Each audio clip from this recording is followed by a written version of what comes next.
So if you've ever thought, I can't lose weight because I have little self control around sugar, or I love food too much, or it's because I'm older, or I'm in menopause, or I have bad genes, then I have good news. Tune in to discover why all those stories aren't actually the problem and the real root cause of why your weight isn't moving and why you aren't feeling happy when you get dressed in the morning. So, welcome to Joyful Eating, episode 184. So, today we're talking about what's really preventing you from losing weight. But before we get to that, the best bite I had, so I actually taught a class this week with my Joyful Cooking group on how to make a pizza. So, it's like we did all different types of pizza, but this was like did a demonstration of my favorite go-to healthy pizza. So, in our house we have like traditional, actually, yeah, like full on hardcore traditional Napolitana style.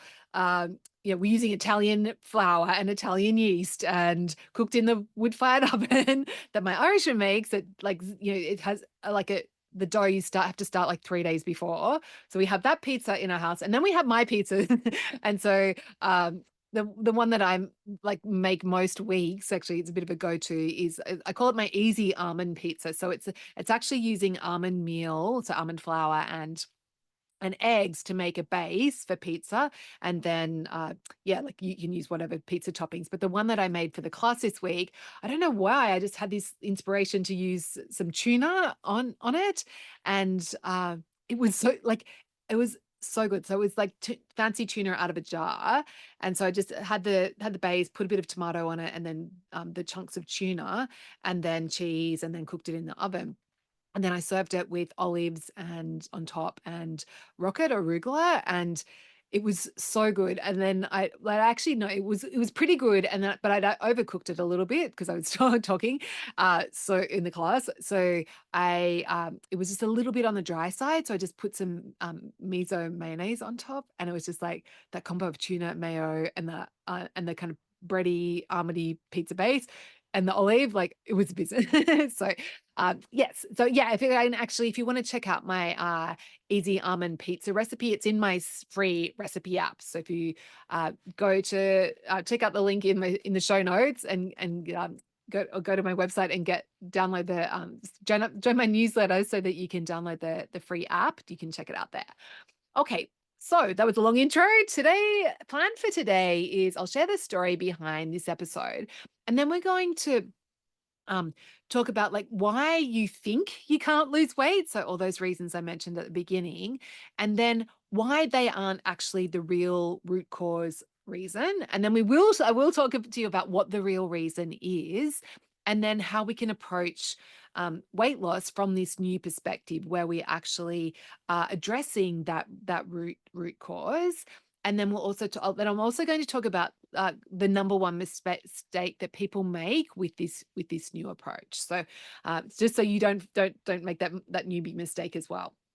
So basically, the story around this is just like when I'm coaching people in the Naturally Healthy Club, which I've been doing for like 4 years. No, yeah, 4 years I think. And basically these stories, like they keep coming up, keep coming up, and people keep thinking that that's what's blocking them. And then when we overcome, like uncover, like overcome those stories, and we get to the real root cause, then the weight starts to move. So, and for some people that happens quite quickly, but some people, like, it can take a little bit longer. So I think like just these stories are so pernicious in our culture that, like, we've heard it from other people as well, that it's just, I wanted to do an episode of this so that you can not be making that mistake and buying into these stories. So that's why. And so, like, why you think or why you may have one of these stories is like that that can that isn't called like that's blocking weight loss. So the type of stories like we that I come across are things like, yeah, like I don't have self-control around sugar, or I don't have self-control around carbs, or I love food too much. That's a big one because I love food as well. That's a big one. Or there's just that feeling of like, oh, it's because I'm older, or I'm going through menopause, therefore I can't lose weight. And or like it's in my genes, like all my families. I've had someone who said to me, all my family's fat, so of course, like I have to be fat as well. Or the whole like busyness one of like, oh, I've got too much going on, like life's too crazy for me to like focus on me right now. Or another one that comes up is this story of like thinking that we need to be exercising in order to lose weight. And so if I hate exercise, or if I don't have time to exercise, then therefore my weight's going to be a problem. And or another one can be around the cooking thing of like, oh, I can't cook. I don't like cooking, so therefore I can't eat healthily. So therefore, my weight is that's why my weight's stuck. And the thing is that none of these reasons are actually the root cause of the problem. And the reason I know that is because I've helped people with all those circumstances, all those life circumstances who and we've been able to move through them, and that we've been able to get them to lose weight. So it's possible to go from having like feeling like you don't have control around sugar to actually getting that sense of control. It's possible actually that loving food, rather than it being a hindrance to weight loss, can actually be a superpower for weight loss, because when you really love food, you care about food and you care about what you're eating. And so you're able to like, we can actually use that in our power.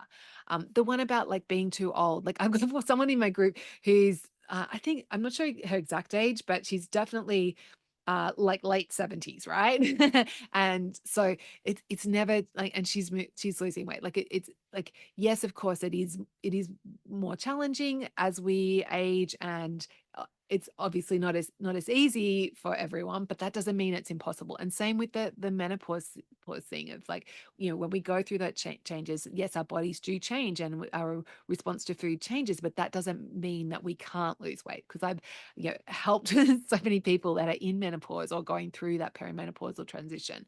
And same with the genes, like, and with the genetics piece, like yes, our genes do play a role in in our ability to eat, but it's like how much we're eating and what we're eating is way more important than our genetics. And so yeah, that one, of course, everyone that I work with has different genetic backgrounds, and we're able to get them.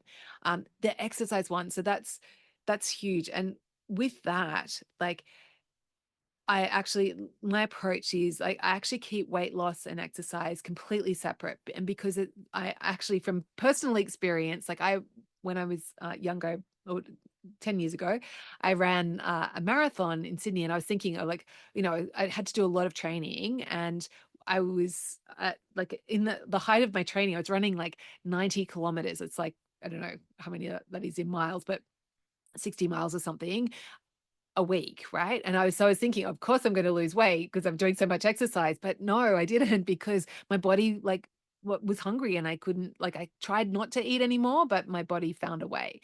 So there's research around the exercise piece as well. So we don't, like, when I get people to work with me in the Naturally Healthy Club, I don't get them to change their exercise at all. So it's like, and they're able to lose weight without that. And also, like, then the whole like, I hate eating vegetables, or I don't like to cook. Like I've helped people who haven't actually haven't changed their like what they're eating. They haven't started magically eating all these vegetables, and they haven't. I've had actually, Maria was on the podcast, someone who like determined not to be like hated cooking, and she didn't have to start cooking in order to lose weight, because none of these things are actually the real reason that's blocking weight loss. So, which of course begs the question. Well, actually, and I think the thing, before we go into what the real reason is, just when we keep believing these stories, when we keep listening to these stories that we have about ourselves, my business coach says, our stories keep us stuck, because if we just keep believing that, yeah, it's because I have too much little self control, or I love food too much, or I've got, I mean, I'm older, so I need to just accept where I'm at, then we have no incentive to change. And so those stories, if we keep listening to them, they are the things that keep us stuck and keep our weight, where it is, or going up and up and up every year on year. And so what we want to do instead is uncover, like, what's the real reason, real reason. And really it just comes down to that, if you're weight isn't where you want it to be, if it's not heading in the right direction, it's because you're eating more than you need, right? And usually that is because you're ignoring your body, or you're not letting your like listening to your body in terms of how much food you should be eating. And like you're generally like we're looking to outside sources to tell us how much to eat.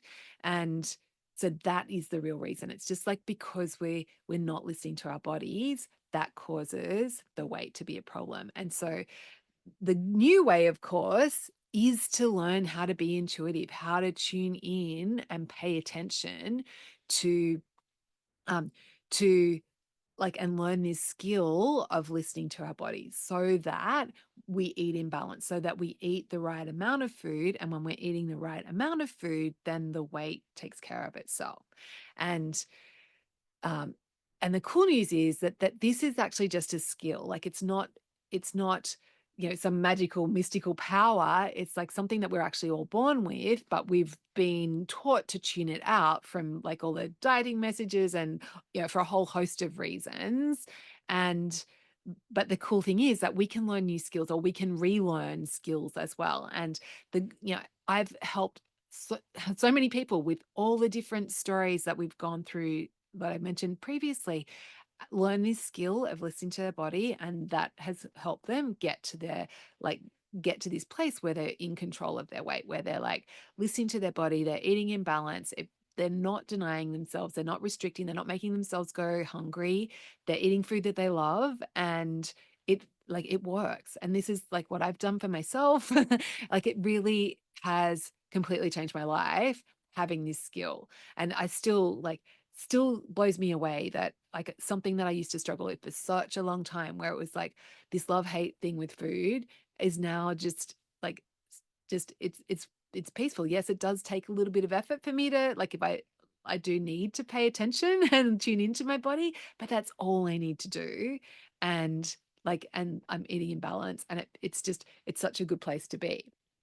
Um, so yeah, like the benefits of learning this skill, like you get to enjoy food, yay, and you don't have to restrict or deny yourself, and you're not caught in that, oh, I shouldn't be, oh, hang on, what the hell, I've just eaten a piece of cake, so therefore I'm going to have to, I'll eat the whole thing now, because then I'm never I'll get rid of it, and I'll never have any cake again, or cookies, or whatever it is that you've been telling yourself that you've been restricting.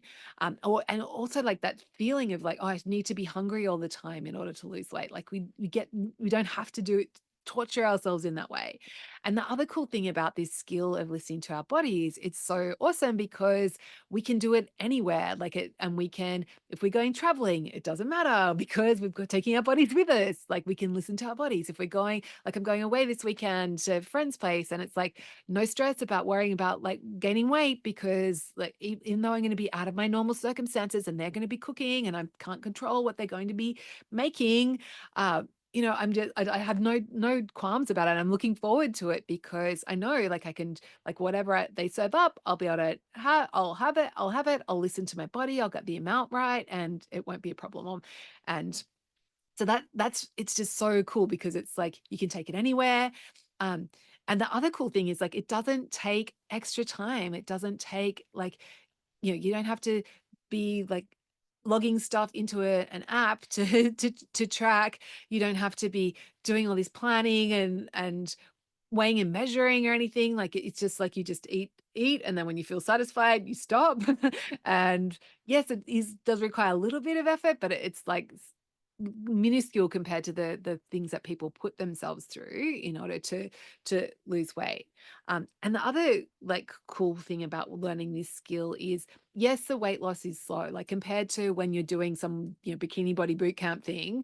Yeah, the weight doesn't, it's going to take months, if and for some people years, to get to where you want to go. But because it's slow and sustainable, it feels so much more manageable. And also like you don't have any of that like kind of fear coming up that, oh, hang on, this is all going to go away, because you're just doing things in a slow and methodical way. So it's an easier way to approach change. And So yeah, you get that slow and sustainable, and you don't have that fear of it, yeah, all disappearing because you're not doing anything hard to get there. So that's really a beautiful part. Another part about that I think is really beautiful about learning this skill of listening to your body is that it builds that self-trust with yourself. Like so that you're not in that cycle of denying yourself and then going crazy and then like going back to restriction and then going crazy and in that awful place, like you get to build that trust with, oh, yeah, actually, I can listen to my body. I can let my body guide me. And also, I can give my body pleasure and I can give my body the opportunity to eat food just because, it's delicious, not because we are because yeah, for all the reasons, like we get to you get to have both, it's just so good to have that trust with yourself, which gives you confidence in other areas of life as well. And the other cool thing is that you get that sense of control. It's like not this mystery of like, or and not that fear of, oh, am I going to gain weight? Like, what happens if, for me, like at my age, I'm going through that menopause transition, and I'm like my doctor actually said to me, she's like, oh, well, you can expect to gain like, a couple of kilos of weight gain. You expect a couple of kilos of weight gain around your stomach. And I was just like in my head, just going, I'm not afraid of them. Like it's so because I know that I can trust my body to guide me through this. Like, so whatever changes we're going to make in terms of food, like me and my body will be working together. And so I'm not afraid of gaining weight even through that transition. And even though my doctor's been telling me it's going to happen. So yeah, so many benefits. I could go on for hours. And so this so I guess that the next thing is, of course, like what's the like so when you get on board with this idea of, yes, intuitive eating is such a good place to be, like where you are just like listening to your body, it's just between you and your body and you're not looking to outside influences, and the peace that brings. I think the biggest mistake, and I certainly, when I first came across this concept of intuitive eating, I made this mistake myself, was so if you've tried intuitive eating in the past and it didn't work for you, the reason why that happens is if you is like you can't approach it from, oh, like listening to my body just means listening, like eating whatever I want whenever I want want, and um and not being like mindful of the quantity of food. Because and the reason why, like, we need to be careful about it is that that if we go into that I'm just going to eat whatever whenever, that's too permissive, and we end up eating eating more than our bodies need. And the reason why that happens is like we've got to be careful about like what signals we're tuning into. Um because there's like our rational brain, our prefrontal cortex, and that can think about future consequences and plan and weigh up pros and cons of different decisions. And then we also have this part of our brain, the more primitive part of our brain, lizard brain, also known as the amygdala. And it actually can't think about future consequences. It's like our inner 2-year-old's just like, yes, I just want candy now. And so we've just got to be careful with that. So the mistake people make is listening to the amygdala, like listening to that inner 2-year-old and letting that inner 2-year-old guide you on, so yeah, should I have more candy? The answer is always yes. So should I have another cookie? Yes, because it's not thinking about the future consequences. So the mistake is just only is letting that um the primitive part of your brain make the choices. And so what we want to do instead, like the balanced way is, and the alternative is to be intentional with the choices. So actually get your prefrontal cortex to like check in with your higher version of yourself, so that it's the one that's guiding you. So it's like your brain, the best part of your brain and your body, those two working in tandem. So then you're not in restriction mode, and you're also not in like just free for all eating whatever whenever. And those two things combined help you find this middle ground where the weight comes off slowly and sustainably. So yes, I don't want to make sure you don't make that mistake of just going too permissive. And so if any of this is sounding, if you're like, yes, okay, Jules, I'm ready to like let go of my, of all those stories that have been keeping me stuck, and I'm ready to try a new approach where I am learning this skill of listening to my body in an intentional way, um, then I just want you to know that it is possible for you to learn that skill. And even if, you're in menopause, even if you're really old, even if you love food as much as I do, and I would love to be your guide to help you get there. So if you're curious about whether that is a possibility for you or not, then best way to find out whether it could work for you or not is to join me. I'm running a free, a couple of different, actually at different times, free information session about, well, it's live on Zoom. um, Information session about the Naturally Healthy Club, which is my 6-month coaching group where I help people learn this skill. So in that information session, you're going to discover the 7 sneaky mistakes that block food lovers from losing weight sustainably, and a counterintuitive approach that um, stops these mistakes keeping you stuck. We're going to look at the 2 essential skills for a naturally healthy and enjoyable relationship with food, so you reach and stay at your natural weight without restricting or all that pain. I'll also share with you the one little thing that's holding you back from changing, and the simplest way to overcome it so you actually get more enjoyment from food and never feel like you're missing out. And then I'll also share with you like how coaching works and the exact simple doable process we follow so you feel in control of your weight and stop searching constantly for the answer and feeling all that fear. So to join, to get more details about that information session, just either click on the link in the show notes or go to it's SMP SM for Mary, so smp.to/NHC. So the SMP stands for Simple Meal Plans. So that's my website. Um, so it's smp.to/NHC for Naturally Healthy Club. And yeah, I would love to see you in one of the live sessions. So have a fantastic week, and I will catch you next week. Bye.